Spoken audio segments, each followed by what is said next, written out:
जब राख जमीन पर गिरने लगी तो अमेरिकन काउंसिल की पत्नी क्लेयर अप्रेंटिस ने मैसाचुसेट्स में अपने घर जाने की सोची, लेकिन यह नामुमकिन था।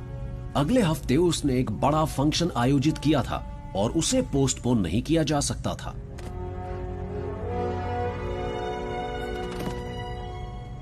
बहुत से लोग इतने गरीब थे कि वो अपनी छोटी मोटी चीजों को सेंट पियर शहर में छोड़कर द्वीप के ज्यादा सुरक्षित हिस्से में नहीं जा सकते थे। जो जा सकते थे वो नावों के जरिए निकल गए।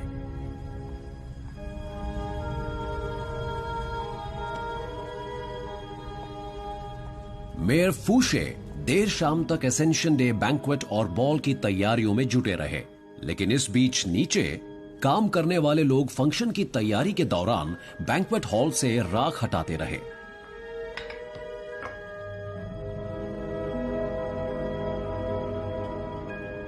मार्टिनिक द्वीप पर एक एलिमेंट्री स्कूल टीचर भी रहते थे जिनका नाम था गैस्टोन लां। साइंटिफिक फितरत वाले लां हाल ही में सक्रिय हुए ज्वालामुखी को देखने गए थे और उन्होंने इसकी हलचल के बारे में अखबार में एक लेख भी छपवाया था। लेकिन लां को पेरिस की अपनी आगामी यात्रा को लेकर चिंता ज्यादा थी। उन्हें इस द्वीप के पौधों के सैंपल अपने साथ ले जाने थे और वहां एक लेक्चर भी देना था। मेयर फूशे ने हिम्मत जुटाते हुए एक नया पोस्टर बनाया।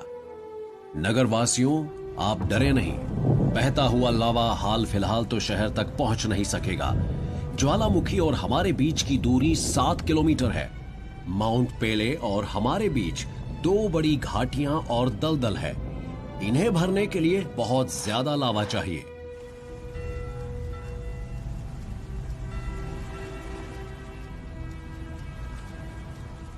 सात मई की सुबह सुबह सेंट पियर शहर के लोगों की नींद जबरदस्त गरज, भूकंप के झटकों और ज्वालामुखी के मुंह से निकल रही भयंकर चमक से खुली। अब चारों तरफ घबराहट फैलने लगी। आम लोगों को शांत करने के लिए सैनिक भेजे गए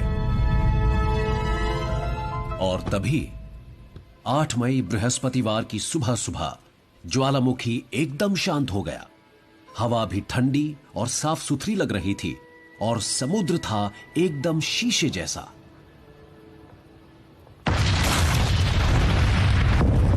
फिर 8 मई 1902 की सुबह 8:02 पर माउंट पेले में धमाका हुआ और यह जबरदस्त आवाज 800 किलोमीटर दूर वेनेजुएला तक में सुनी गई। बेहद गर्म गैसेस की एक विशाल पायरोप्लास्टिक फ्लड चंद मिनटों में ही घाटियों को पार करके शहर तक पहुंच गई।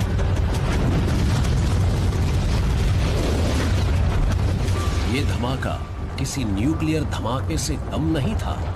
इस धमाके के 3 दिन बाद द्वीप के दूसरे हिस्से के लोग अब भी सेंट पियर की सुलग रही सड़कों की तलाशी ले रहे थे ताकि वो शवों को इकट्ठा कर सके और उन लोगों की अंत्येष्टि कर सके जो ज्वालामुखी की आग से अध जले रह गए थे। कोई है? मेरी मदद करो, मुझे यहां से बाहर निकालो। कोई है? इसे खोलो, बचाओ मुझे बाहर निकालो। लुई ऑगस्ट सिल्बारी ने जो कुछ झेला और जिसे बताने के लिए वो जिंदा रहे, वैसा कम ही लोगों ने अनुभव किया था।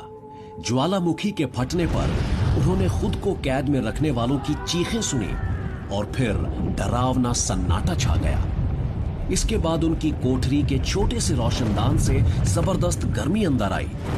उन्होंने उससे बचने की कोशिश की, फिर भी वो कंधों तक बुरी तरह जल गए। 3 दिन तक वो तकलीफें सहते रहे और अपनी कोठरी की दीवारों पर जमा नमी को चाट कर जिंदा रहे। मोटी दीवार वाले इस तहखाने में अकेले कैद होने की वजह से उनकी जिंदगी बच गई थी। वो सेंट पियर में जिंदा बचने वाले सिर्फ 2 लोगों में से एक थे। बाकी 30,000 मारे जा चुके थे।